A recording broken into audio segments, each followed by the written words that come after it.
The Fur Country by Jules Verne. Part II, Chapter 1. A Floating Fort. And so Fort Hope, founded by Lieutenant Hobson on the borders of the Polar Sea, had drifted. Was the courageous agent of the company to blame for this? No, any one might have been deceived as he had been. No human prevision could have foreseen such a calamity. He meant to build upon a rock, and he had not even built upon sand. The peninsula of Victoria, which the best maps of English America joined to the American continent, had been torn suddenly away from it. This peninsula was in fact nothing but an immense piece of ice, 500 square miles in extent, converted by successive deposits of sand and earth into apparently solid ground well clothed with vegetation. Connected with the mainland for thousands of centuries, the earthquake of the 8th of January had dragged it away from its moorings, and it was now a floating island, at the mercy of the winds and waves, and had been carried along the Arctic Ocean by powerful currents for the last 3 months. Yes, Fort Hope was built upon ice. Hobson at once understood the mysterious change in their latitude. The isthmus, that is to say, the neck of land which connected the peninsula of Victoria with the mainland, had been snapped in two by a subterranean convulsion connected with the eruption of the volcano some months before. As long as the northern winter continued, the frozen sea maintained things as they were.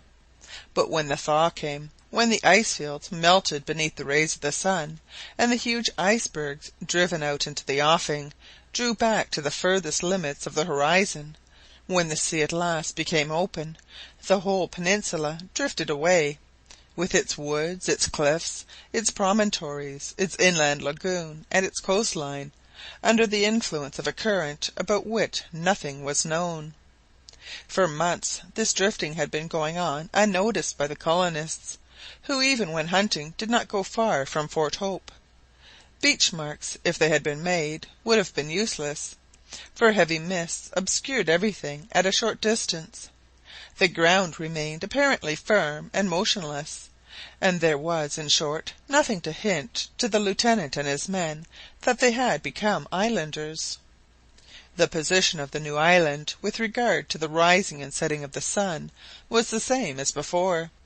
Had the cardinal points changed their position, had the island turned round, the lieutenant, the astronomer, or Mrs Barnett would certainly have noticed and understood the change. But in its course the island had thus far followed a parallel of latitude, and its motion, though rapid, had been imperceptible. Although Hobson had no doubt of the moral and physical courage and determination of his companions, he determined not to acquaint them with the truth. It would be time enough to tell them of their altered position when it had been thoroughly studied. Fortunately the good fellows, soldiers or workmen, took little notice in the astronomical observations, and not being able to see the consequences involved, they did not trouble themselves about the change of latitude just announced. The lieutenant determined to conceal his anxiety, and seeing no remedy for the misfortune, mastered his emotion by a strong effort, and tried to console Thomas Black, who was lamenting his disappointment and tearing his hair. The astronomer had no doubt about the misfortune of which he was the victim. Not having, like the lieutenant, noticed the peculiarities of the district, he did not look beyond the one fact in which he was interested. On the day fixed, at the time named, the moon had not completely eclipsed the sun, and what could he conclude but that, to the disgrace of observatories, the almanacs were false, and that the long-desired eclipse, his own eclipse, Thomas Black's, which he had come so far and through so many dangers to see, had not been total for this particular district under the 70th parallel. No, no, it was impossible to believe it. He could not face the terrible certainty, and he was overwhelmed with disappointment. He was soon to learn the truth, however. Meanwhile Hobson let his men imagine that the failure of the eclipse could only interest himself and the astronomer. and they returned to their ordinary occupations. But as they were leaving, Corporal Joliffe stopped suddenly and said, touching his cap, "May I ask you one question, sir?" "Of course, Corporal. Say on," replied the lieutenant, who was wondering what was coming. But Joliffe hesitated, and his little wife nudged his elbow. "Well, Lieutenant," resumed the corporal, "it's just about the 70th degree of latitude, if we are not where we thought we were." The lieutenant frowned. "Well," he replied evasively, "we made a mistake in our reckoning. Our first observation was wrong, but what does that concern you?" "Please, sir, it's because of the pay," replied Joliffe with a scowl. "You know well enough that the company promised us double pay." Hobson drew a sigh of relief. It will be remembered that the men had been promised higher pay if they succeeded in settling on or above the 70th degree north latitude, and Joliffe, who always had an eye to the main chance, had looked upon the whole matter from a monetary point of view, and was afraid the bounty would be withheld. "You needn't be afraid," said Hobson with a smile, "and you can tell your brave comrades that our mistake, which is really inexplicable, will not in the least prejudice your interests. We are not below but above the 70th parallel, and so you will get your double pay." "Thank you, sir, thank you," replied Joliffe with a beaming face. "It isn't that we think much about money, but that the money sticks to us." And with this sage remark the men drew off, little dreaming what a strange and fearful change had taken place in the position of the country. Sergeant Long was about to follow the others, when Hobson stopped him with the words, "Remain here, Sergeant Long." The subordinate officer turned on his heels and waited for the lieutenant to address him. All had now left the Cape except Mrs Barnett, Madge, Thomas Black, and the two officers. Since the eclipse Mrs Barnett had not uttered a word. She looked inquiringly at Hobson, who tried to avoid meeting her eyes. For some time not another word was spoken. All involuntarily turned towards the south, where the broken isthmus was situated, but from their position they could only see the sea horizon on the north. Had Cape Bathurst been situated a few hundred feet more above the level of the ocean, they would have been able at a glance to ascertain the limits of their island home. All were deeply moved at the sight of Fort Hope and all its occupants borne away from all solid ground, and floating at the mercy of winds and waves. "Then, Lieutenant," said Mrs Barnett at last, "all strange phenomena you observed are now explained." "Yes, madam," he replied, "everything is explained.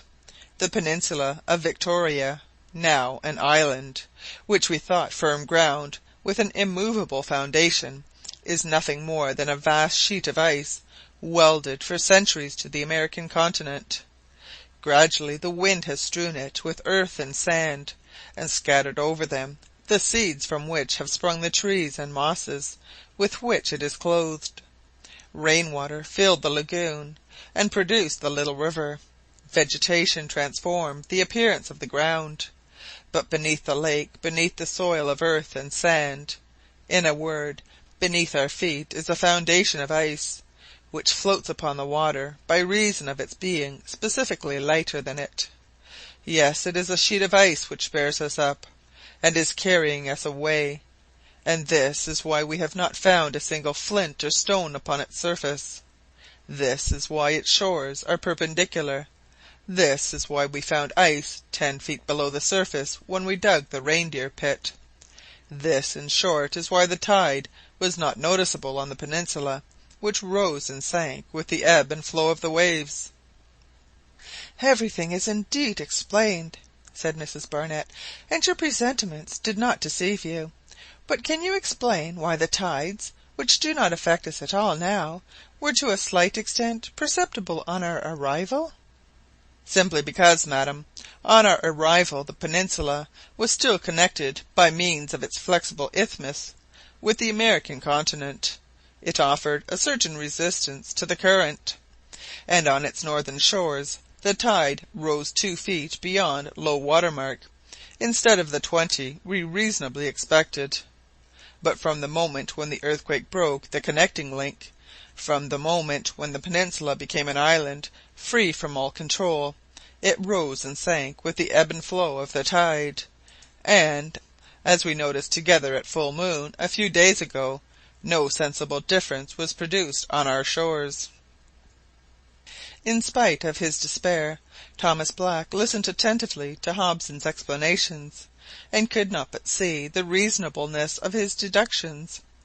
But he was furious at such a rare, unexpected, and, as he said, ridiculous phenomenon occurring just so as to make him miss the eclipse, and he said not a word, but maintained a gloomy, even haughty silence. "Poor Mr Black!" said Mrs Barnett. "It must be owned that an astronomer was never more hardly used than you since the world began." "In any case, however," said Hobson, turning to her, "we have neither of us anything to reproach ourselves with. No one can find fault with us. Nature alone is to blame. The earthquake cut off our communication with the mainland, and converted our peninsula into a floating island. And this explains why the furred and other animals imprisoned like ourselves have become so numerous round the fort." "This too is why the rivals you so much dreaded have not visited us, Lieutenant," exclaimed Madge. "And this," added the Sergeant, "accounts for the non-arrival of the convoy sent to Cape Bathurst by Captain Craventy." "And this is why," said Mrs Barnett, looking at the Lieutenant, "I must give up all hope of returning to Europe, this year at least." The tone of voice in which the lady made this last remark showed that she resigned herself to her fate more readily than could have been expected. She seemed suddenly to have made up her mind to make the best of the situation, which would no doubt give her an opportunity of making a great many interesting observations. And after all, what good would grumbling have done? Recriminations were worse than useless. They could not have altered their position, or have checked the course of the wandering island, and there was no means of reuniting it to a continent.